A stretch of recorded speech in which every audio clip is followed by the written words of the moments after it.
प्रकाशित वाक्य अध्ययन करूँ।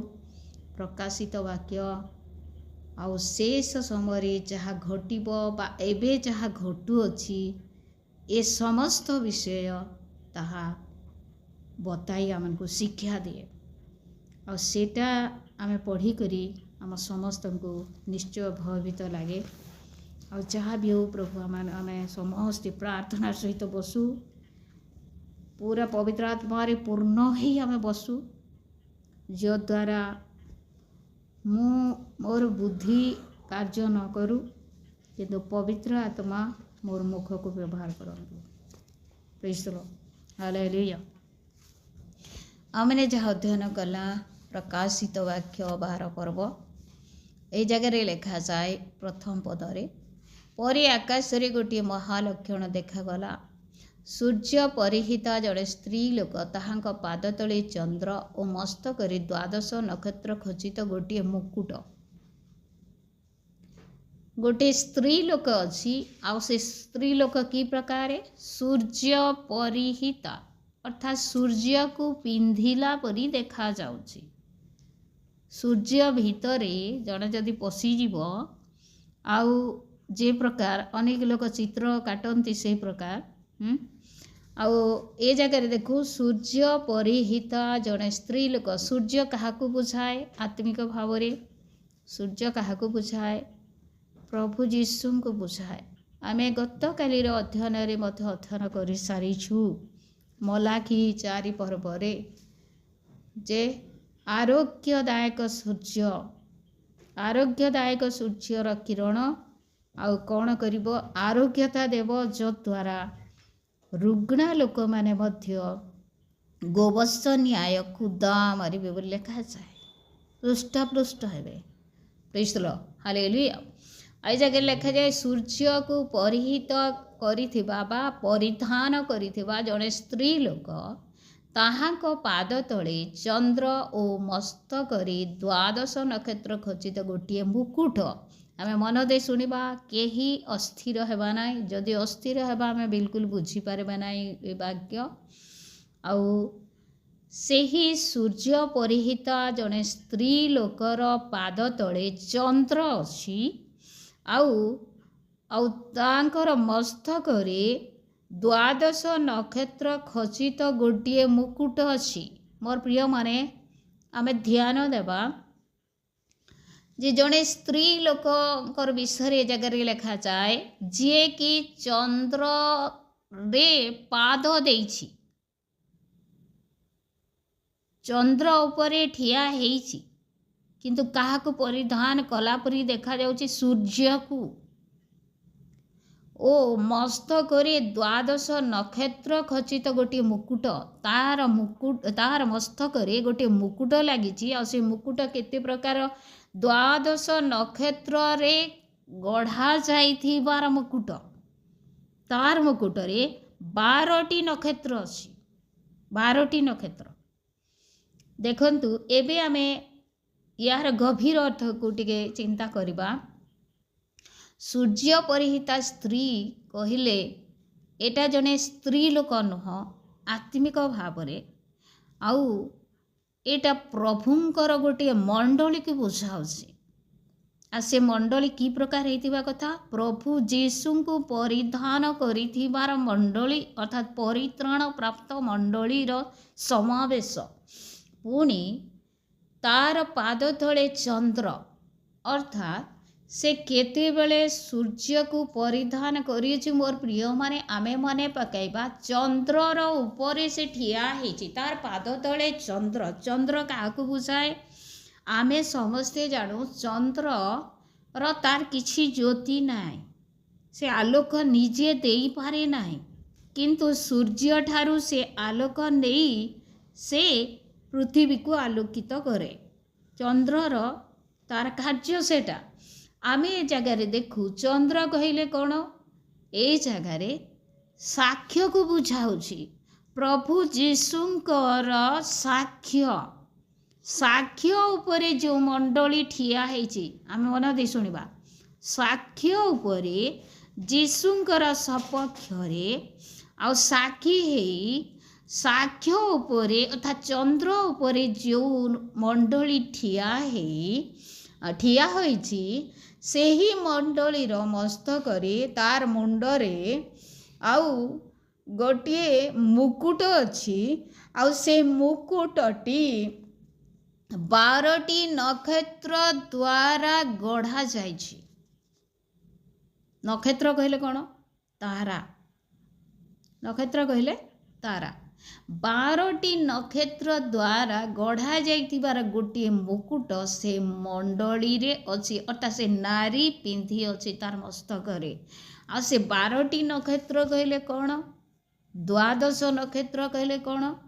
द्वादश नक्षत्र होउछंती वाक्य अनुसारे आउ गुड़ाई तार अर्थ रही।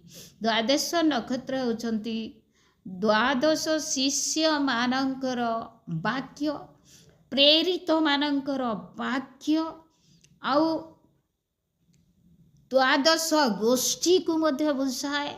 विशेष करी ए जगह प्रेरित मानकर वाक्य को बुझाए। आउ आमे जहाँ भी बाइबल रे अध्ययन करूँ प्रत्येक विषय ठारू आउ आम माने मुख्य स्थान दे थाउ प्रेरित मानकर वाक्य को। पुरातन नियम एबे आमान को निमंते कहानी सदृश अटे। गत दिन मानकरी अर्थात पुरातन समय जहाँ किछि घटी थिला ताहा लेखा जाइछि आउ सेथिरो मध्य मध्य आमे निश्चय किछि शिक्षा लाभ करूछु। किंतु एबे जो मंडली ठिया होछि, एबे जो आत्मिक मंडली प्रभु को निमंते प्रस्तुत होछि एक कन्या एक नारी भावरे सेही मंडली आउ प्रेरित मानकर वाक्य उपरे आधारित होई ठिया होछि। Praise the lord, hallelujah. अर्थात सेही मंडलीर मस्तकरे द्वादश नक्षत्र गोटे मुकुट पिंधा जाइछि। अर्थात सेही मंडली प्रेरित मानक वाक्य आधार रे परिचालित होउथबार एक मंडली। सेही मंडली आउ वाक्य द्वारा परिचालित होउथबार एक मंडली अटे। Praise the lord, hallelujah. मो भाबुछि आमे निश्चय एतकी बुझी पारला। Praise the Lord. जहाँ भी हो प्रभु अनुग्रह करंतु, पवित्र आत्मा आम समस्त को बुझा निमंते साहाय्य करंतु। आमे देखिला एक आत्मिक मंडली, एक वाक्य आधारित मंडली आउ सेही मंडली को बा सेही नारी विषय तल अंशर मान कर लेखा जाए। कौन लेखा जाए? 2 नंबर पदरे लेखा जाए, से गर्भवती होई प्रसव वेदनारे आर्तस्वर करी प्रसव करने निमंते कष्ट पाउथिले। आकाश रे आउ गोटे लक्षण देखागला। देख गोटे लोहित वर्ण प्रकांड सर्प, ताहार सप्त मस्तक और 10 श्रृंग, पुणी सप्त मस्तक गुड़िक उपरे सप्त मुकुट, ताहार लांगुल आकाशर तृतीयांश नक्षत्र को आकर्षण करी पृथ्वी रे निक्षेप कला। आमे देखू जे जो स्त्री विषय आमे अध्ययन कला एक पदरे, से स्त्री गोटे गर्भवती स्त्री आउ प्रसव वेदनार आर्तस्वर करी से प्रसव करने निमंते कष्ट पाउथबार स्त्री अटे। आकाश रे सेही समय कौन है? आकाश रे गोटे लक्षण देखागला और लोहित वर्णर प्रकांड सर्प अर्थात शैतान, तार मस्तकरे 10टी श्रृंग, श्रृंग कहले कौन? श्रृंग कहले सिंह, 10टा सिंह अच्छे। पुणी मस्तक गुड़िक उपरे सप्त मुकुट, 10टा सिंह अच्छे आ 7टा मुकुट अच्छे। आ सेटार मूड केतेटा? गोटे प्रकांड सर्प, तार मूड होचे 7टा आ 7टा मूड उपरे आउ 7टा मुकुट से पिंधि छे। Praise the lord, hallelujah. देखंतु गोटे भयंकर गोटे विषय यह लेखा जाए। आउ ताहार लांगुल आकाशर तृतीयांश नक्षत्र को आकर्षण करी पृथ्वी रे निक्षेप कला। ताहार लांगुल, कहार? ସେ ସର୍ପର ପ୍ରକାଣ୍ଡ ସର୍ପର ତାର ଲାଙ୍ଗୁଳ ଆକାଶର ତୃତୀୟାଂଶ ନକ୍ଷତ୍ରକୁ ଆକର୍ଷଣ କରି ପୃଥିବୀରେ ନିକ୍ଷେପ କଲା। ତାର ଅର୍ଥ କ'ଣ ମୋର ପ୍ରିୟମାନେ? ହୁଏତ ଜିଓଗ୍ରାଫିକାଲି କ'ଣ ହେଇଥାଏ, ସେ ନକ୍ଷତ୍ର ଗୁଡ଼ାକ ପଡ଼ିଯାଆନ୍ତି। ଆଉ ସେତେବେଳେ କିଛି ବୈଜ୍ଞାନିକ ମାନେ ଯେଉଁମାନେ ଆଗରୁ ରିସର୍ଚ୍ଚ କରୁଥାନ୍ତି ସେମାନେ ଚାରିଆଡ଼େ ସମାଚାର କହିଦିଅନ୍ତି ଯେ ଏ ପ୍ରକାର ଗୋଟେ ଘଟଣା ଘଟିବାକୁ ଯାଉଛି, ଆଉ ପୃଥିବୀର ଲୋକମାନେ ତହିଁରୁ କି ପ୍ରକାର ରକ୍ଷା ପାଇବେ ବା କ'ଣ କରିବେ ସେମାନେ, ସେ ସମସ୍ତ ବିଷୟ ସେମାନେ କହିଥାନ୍ତି।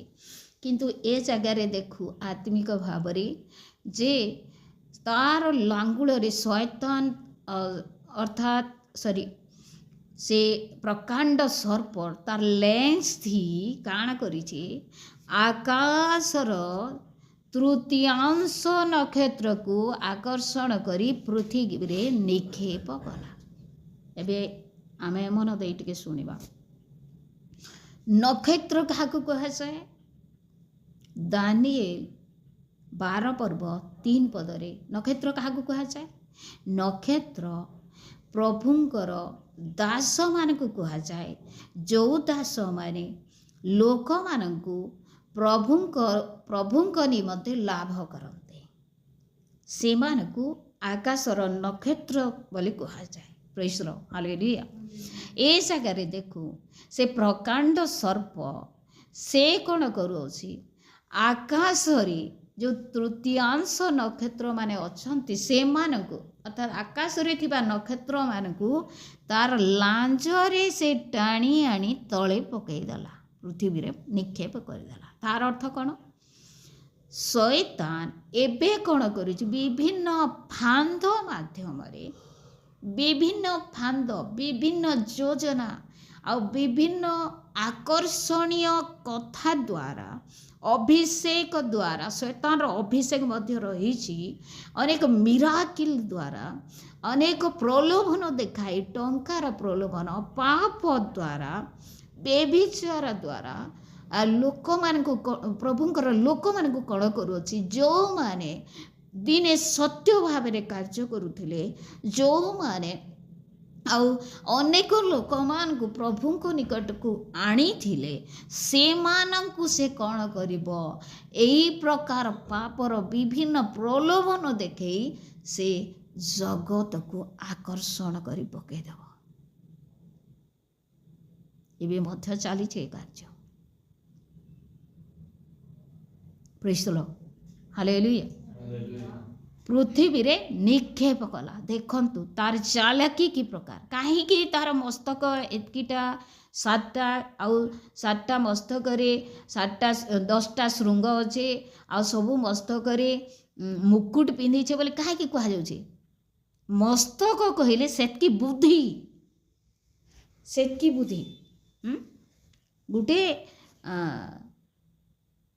ଗୋଟେ ବ୍ୟକ୍ତି, ଆମେ ହୁଏତ ଠିକ୍ ହେବ କି ନାହିଁ ବୁଝିପାରୁନାହିଁ, ଗୋଟେ ବିଷୟ ମୁଁ ଉଦାହରଣ ଦେଉଛି, ଜାଗତିକ ବିଷୟ। ଆଉ ରାବଣ କି କାଣା ଗୋଟେ ବସନ୍, 7ଟା ମୁଡ଼ ବସନ୍ ନାଇଁ, ପ୍ରକୃତିରେ ତାର 7ଟା ମୁଡ଼ ନେସି। 7ଟା ମୁଡ଼ର ଚିନ୍ତାଧାରା ଯେନ୍ତା, ଅର୍ଥାତ୍ 7ଟା ବ୍ୟକ୍ତିକେ ନେଇକରି ସେମାନଙ୍କର ଜ୍ଞାନକେ ନେଇକରି ଆଉ ସେମାନେ କାଣା କରିଛନ୍, ଗୋଟେ କଳ୍ପନା କରିଛନ୍ ଯେ ଇତାର 7ଟା ମୁଡ଼। ଗୋଟେ ବ୍ୟକ୍ତିର ମୁଡ଼େ ଯେତିକି ଜ୍ଞାନ ଥିସି, 7ଟା ମୁଡ଼ ମିଶିଲେ ଯେତିକି ଜ୍ଞାନ ହେବା, ତାର ଜ୍ଞାନ ହେତେ ବୋଲିକରି କଳ୍ପନା କରିକି ସେଟା କହିଛନ୍। ଠିକ୍ ସେନ୍ତା, ଯଦିଓ ମୁଁ ସେଟା ଉଦାହରଣ ମୋତେ କହିଲି, ତାହା ଗ୍ରହଣଯୋଗ୍ୟ ନୁହଁ, କିନ୍ତୁ ଏଇ ଜାଗାରେ ଆମେ ଦେଖୁ ଯେ 7ଟା ସେ ତାର ମସ୍ତକ, ଆଉ 10ଟା ଶୃଙ୍ଗ, ଆଉ ତାର ମସ୍ତକରେ 7ଟା ମୁକୁଟ। କହିଲେ କାଣା? 7ଟା ମୁକୁଟ ବୋଲେ 7ଟା ବ୍ୟକ୍ତିର ଜ୍ଞାନ ଯେନ୍ତା ଥିସି, କୁବୁଦ୍ଧି, କୁପରାମର୍ଶ, କୁଚିନ୍ତାଧାରା, ଖରାପ ବ୍ୟକ୍ତି, ଖରାପ ବିହେଭିଅର, ଖରାପ ଆଚରଣ, ପାପ କାର୍ଯ୍ୟ, ବ୍ୟଭିଚାର, ପ୍ରତିମା ପୂଜା, ପ୍ରତ୍ୟେକ ପ୍ରକାର ପାପ, ଲୋଭ, ପାରଦାରିକ ସବୁ ପ୍ରକାର ପାପରେ ସେ ପରିପୂର୍ଣ୍ଣ। ଆଉ ସେହି ପ୍ରକାର ବ୍ୟକ୍ତି ତାର ଚାଲାକିରେ ପରାମର୍ଶରେ ପ୍ରଭୁଙ୍କର ମନୋନୀତ ଲୋକମାନଙ୍କୁ ମଧ୍ୟ ସେ କ'ଣ କରିବ? ତଳେ ପକାଇ ଦେଇପାରିବ। ତାର ଚାଲାକିରେ ଲୋକମାନେ ଭ୍ରାନ୍ତ ହେଇଯିବେ। କିନ୍ତୁ ଗୋଟିଏ ଦିନ ବାସ୍ତବରେ ପ୍ରଭୁଙ୍କ ନିମନ୍ତେ ସେମାନେ କାର୍ଯ୍ୟ କରିଥିଲେ। ଦେଖନ୍ତୁ, ସେମାନେ ପ୍ରଲୋଭିତ ହୋଇ ଏହି ପ୍ରକାର କରିବାର ସମ୍ଭାବନା ଅଛି। ସେ କରିବ ଗୋଟିଏ ଦିନ। ପ୍ରେଜ୍ ଦ ଲର୍ଡ, ହାଲେଲୁୟା। ପୁଣି ଲେଖାଯାଏ, ଆଉ ସେହି ସର୍ପ ପ୍ରସବ କରିବାକୁ ଉଦ୍ୟତ ସ୍ତ୍ରୀ ଲୋକ ପ୍ରସବ କରିବା ମାତ୍ର ତାହାଙ୍କ ସନ୍ତାନକୁ ଗ୍ରାସ କରିବାନ୍ତେ ତାହାଙ୍କ ସମ୍ମୁଖରେ ଠିଆ ହେଲା। ତାର ଅର୍ଥ କାଣା? ଆମେ ମନ ଦେଇକରି ଶୁଣବା। ଏଇଟା ମୁଇଁ ତାର ପରେ କହୁଛେ। ଏ ସନ୍ତାନ କିଏ? ଯେ ସମସ୍ତ ଜାତିଙ୍କୁ ଲୋହଦଣ୍ଡରେ ଶାସନ କରିବେ। 6 ପଦ ପଢ଼ୁଛେ। ପୁଣି ସେହି ସ୍ତ୍ରୀ ଲୋକ ପ୍ରାନ୍ତରକୁ ପଳାୟନ କଲେ। ସେଠାରେ 1260 ଦିନ ପର୍ଯ୍ୟନ୍ତ ପ୍ରତିପାଳିତ ହେବା ପାଇଁ ତାହାଙ୍କ ନିମନ୍ତେ ଈଶ୍ୱରଙ୍କ କର୍ତ୍ତୃତ୍ୱ ପ୍ରସ୍ତୁତ ଗୋଟିଏ ସ୍ଥାନ ଥିଲା। ଆଉ ଯାହା କେତେ ପଦ ଲେଖାଯାଏ? 14 ପଦରେ ମଧ୍ୟ ତାହା ଲେଖାଯାଏ। ତତ୍ପରେ ସ୍ୱର୍ଗରେ ଯୁଦ୍ଧ ହେଲା। ଆଉ ମିଖାଏଲ ଓ ତାହାଙ୍କ ଦୂତମାନେ ସେହି ସର୍ପ ସହିତ ଯୁଦ୍ଧ କଲେ। ସେଥିରେ ସେହି ସର୍ପ ଓ ତାହାର ଦୂତମାନେ ମଧ୍ୟ ଯୁଦ୍ଧ କଲେ। ଆଉ ସେମାନେ କାଣ ହେଲେ? ହାରିଗଲେ। ସେମାନେ ଜୟ ପାଇପାରିଲେ ନାହିଁ। ପୁଣି ସ୍ୱର୍ଗରେ ସେମାନେ ଆଉ ସ୍ଥାନ ପାଇଲେ ନାହିଁ। ସ୍ୱର୍ଗରେ ସେମାନେ ଆଉ ସ୍ଥାନ ନେଇ ପାଇଲେ। ସେମାନେ ହାରିଗଲେ, ପତିତ ହୋଇଗଲେ। ଆଉ 9 ପଦରେ ଲେଖାଯାଏ, ସେଥିରେ ସର୍ପ ଜଗତର ପ୍ରବଞ୍ଚକ ଦିଆବଳ ଓ ଶୟତାନ ନାମରେ ଖ୍ୟାତ ଯେ ପ୍ରକାଣ୍ଡ ସର୍ପ, ସେହି ପୁରାତନ ନାଗ, ସେ ଆପଣା ଦୂତମାନଙ୍କ ସହିତ ପୃଥିବୀରେ ନିକ୍ଷିପ୍ତ ହେଲା। ସେ ବି ପୃଥିବୀରେ ନିକ୍ଷିପ୍ତ ହେଲା। ମୋର ପ୍ରିୟମାନେ, ଆମେ ଦେଖୁ ଏବେ ସେ କେନ୍ଦାନେ ଅଛେ? ପୃଥିବୀରେ ବି ଅଛେ। ସ୍ୱର୍ଗକୁ ବି ଯାଇପାରସି, ଯଦିଓ ସ୍ୱର୍ଗରୁ ବିତାଡ଼ିତ ହେଇସାରିଛେ। ସ୍ୱର୍ଗକୁ ଯାଇକି ପରମେଶ୍ୱରଙ୍କୁ ଅଭିଯୋଗ କରସି କି ନାହିଁ? ଅଭିଯୋଗକାରୀ ବୋଲି ଆମେ ପଢ଼ୁଛୁ ନା। ଅଭିଯୋଗ କରସି। ଫେର୍ ସେ କାଣା କରସି? ବସନ୍ତ ମ୍ୟୁଟ୍ କରିଦିଅ। ଫେର୍ ସେ କାଣା କରସି? ଆଉ ଅଭିଯୋଗ କରସି। ସେ ଆକାଶ ମଣ୍ଡଳରେ ତାର ଦଳବଳ ସହିତ ଅଛି। ବସନ୍ତ ମ୍ୟୁଟ୍ କରିଦିଅ। ଆକାଶ ମଣ୍ଡଳରେ ଦଳବଳ ସହିତ ଅଛି। ଏଫେସିୟ 6 ପର୍ବରେ ଆମେ ପଢ଼ୁଛୁ। ଯେନ୍ ଦୁଷ୍ଟାତ୍ମା ମାନେ, ମୋର ପ୍ରିୟମାନେ, ମୁଁ ଗୋଟିଏ ବିଷୟ କହିବାକୁ ଚାହେଁ। ଆଉ ପୃଥିବୀରେ ଆଉ ବହୁତ ବିଷୟ ସବୁ ଦୁର୍ଘଟଣା ସବୁ ଘଟୁଛି। ଗୋଟେ ଚଢ଼େଇ ଆସି ଆଉ ଯଦି ଗୋଟେ ଏରୋପ୍ଲେନ୍ରେ ପିଟି ହେଇଦେଲା ବେଲେ ଏରୋପ୍ଲେନ୍ କାଣା ହେଇଯାଉଛି? पूरा एरोप्लेन रे निया लगी जाउछे। जेते लोग थे सबे काଣା हेउछन? मरी जाउछन। इटा केबे होउतिला? केबे होउतिला? केबे नहीं होते। आमे नहीं सुनी थे आगे। एबे सबु दुर्घटना होउछे। तार अर्थ काଣା?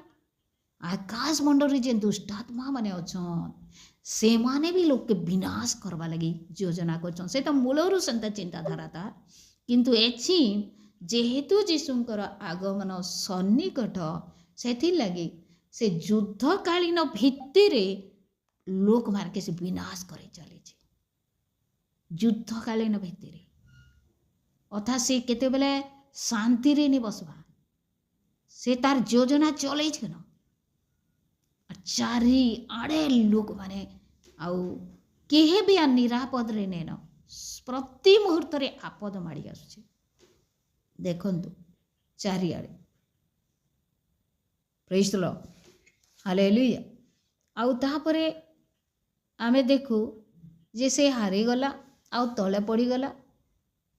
आकाश मंडल रे थिला, स्वर्ग के भी जाई पारुथिला, परमेश्वर का निकट जेकि अभियोग करि पारुथिला। आउ एबे का हैला जेते बेले युद्ध हैला, मिखाएल और स्वर्गर दूत माने युद्ध गले। से युद्ध ने जेते बेले से हारी गला, से काना हैला तले पड़ी गला। से कहागे प्रभुंकर लोग मान के तले पकैथिला। देखो प्रभुंकर लोग मान के तले पकैथिला। आउ बासंती म्यूट कर दियो। बासंती म्यूट करो। बासंती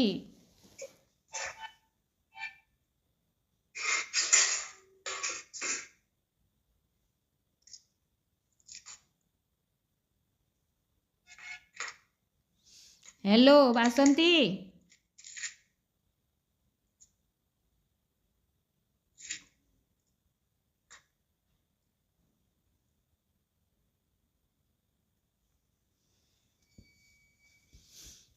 आमे देखू ये जगार आउ शैतान केतेटा ना तार कार्य अनुसार ये जगार लेखा जाए आमे सेटा दैनिक आहार पढ़ीचु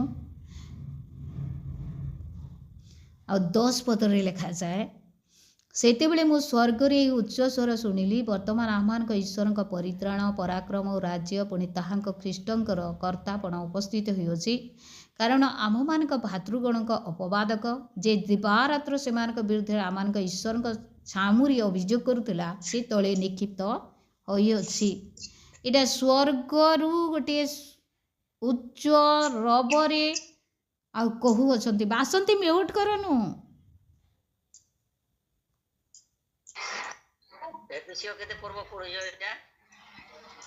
एफिसियन प्रकाशित 12 पर्व तमे बासंती की मेसेज करो तो म्यूट करबा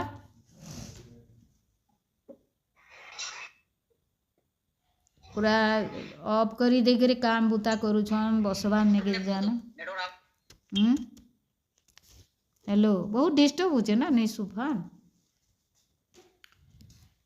एफिसिय 6 पर्वर विषय कुहागला जेनटा आकाश मंडल दुष्टात्मा मानकर विषय रे हेले प्रकाशित वाक्य 12 पर्व 1 रु 18 पद जे आम आज अध्ययन करूँ आमर अध्ययन रे आज प्रेज द लॉर्ड हालेलुया आउ आमे जगह देखू स्वर्ग रे जेतेबेले शैतान पराजित हैला सेतेबेले स्वर्ग रु एक उच्च स्वर कहा जाउछि आउ कोन बोली से कहिले से शैतान पतित होइछि बोली से कहिले आउ से माने मेष शावकंक रक्त और आपणा आपणा साक्षर वाक्य द्वारा ताहांकु जय करि अछंती पुनि से माने मृत्यु पर्यंत आपणा आपणा प्राण को प्रिय ज्ञान करि नथिले अते हे स्वर्ग तो निवासी माने आनंद कर मात्र हाय पृथ्वी समुद्र तुम्हें माने संतापर पात्र कारण समय अति अल्प बोली जानी दियाबल आपणा महाक्रोधरे तुमମାନଙ୍କ मध्यकु ओल्हाई जाई अछि आउ शेषरी आमे पढ़िबा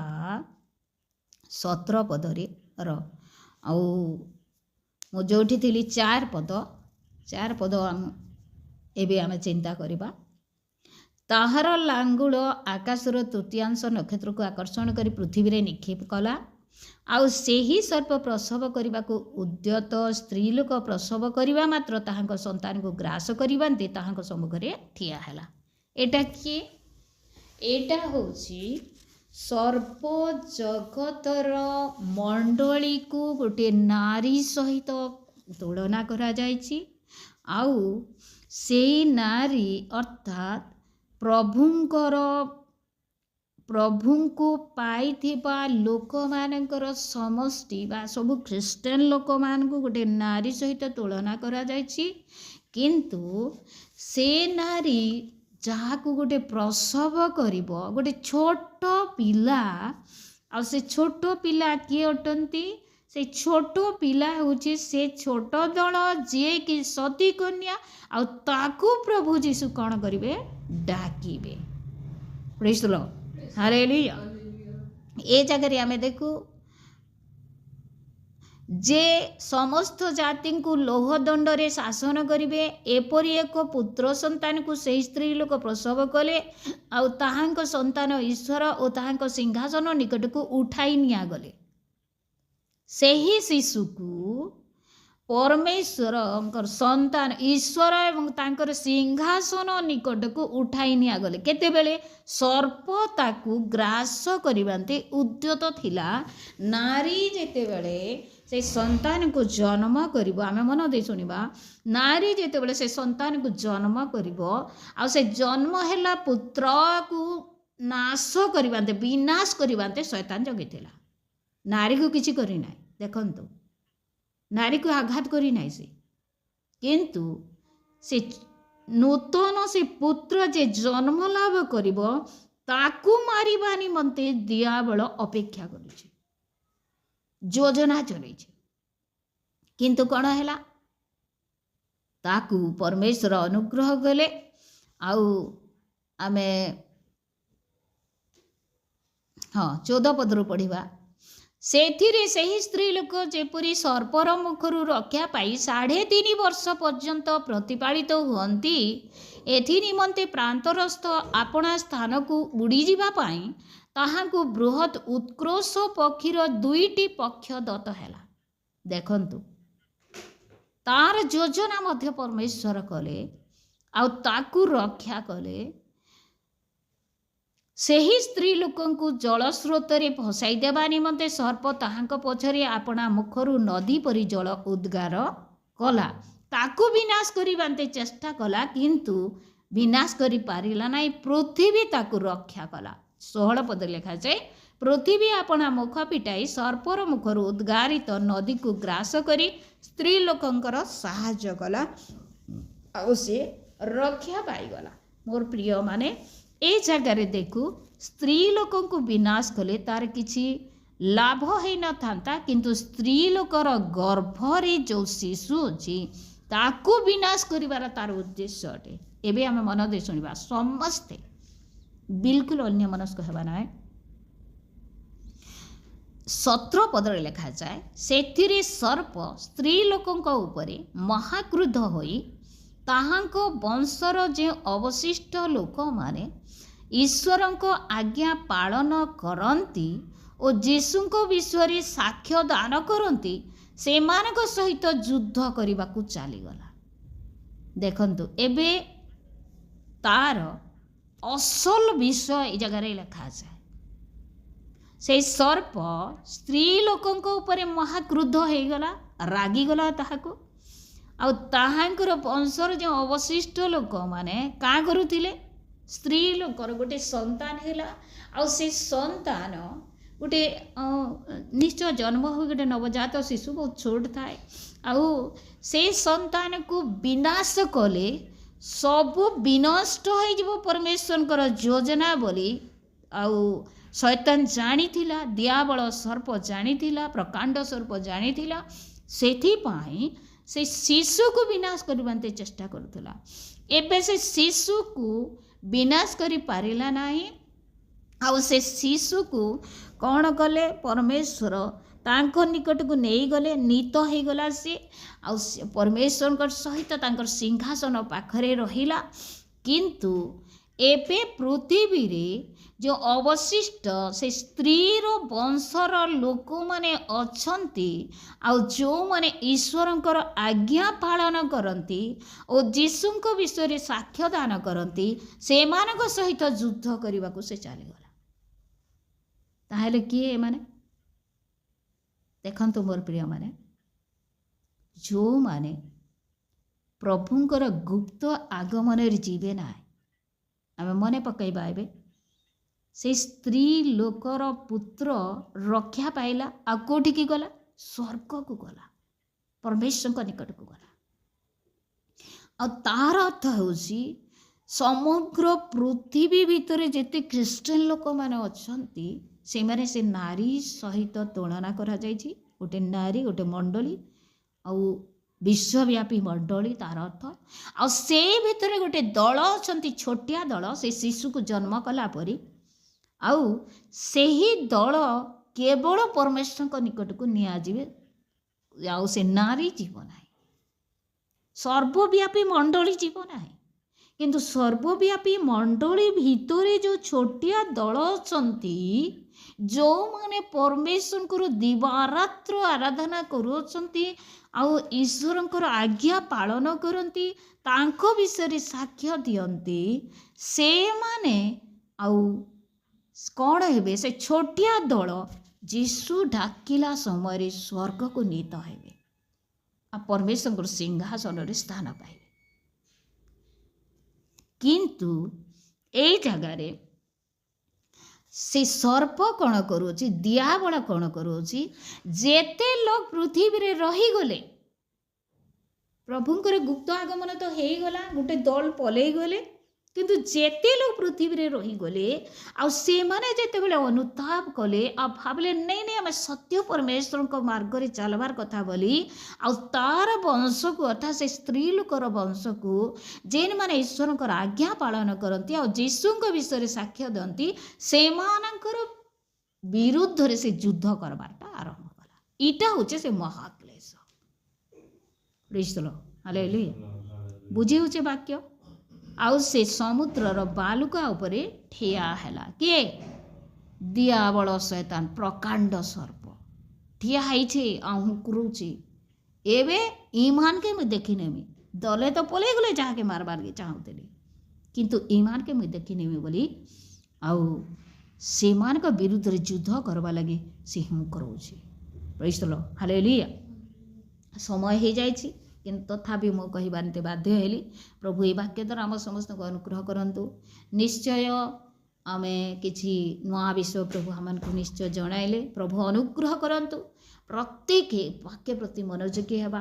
देखंतु आमे जेते प्रभुंकर भल प्रभुंकर संतान संतति प्रभुंकर दास दासी हिथिले मध्य शैतान तार योजना कौन करुछि आउ प्रभुंकर लोक मान को विभिन्न प्रलोभन माध्यम रे प्रलोभित करी तल को निक्षेप करुछि। तल कहले कौन जागतिक मना अलगा कौन से विषय नुह। एटा जागतिक मना करेब ऊर्ध्वस्थ विषय आउ आसक्त हेबाकू देव नाई। नक्षत्र उपरे रहे, नक्षत्र उपरे रहे आउ पृथ्वी को आलोक दिए किंतु से जागतिक मना करई देले आ से उपरे रहिबार योग्य हब नाई। से तले एका रहिबो, तार चिंताधारा तले एका रहिबो।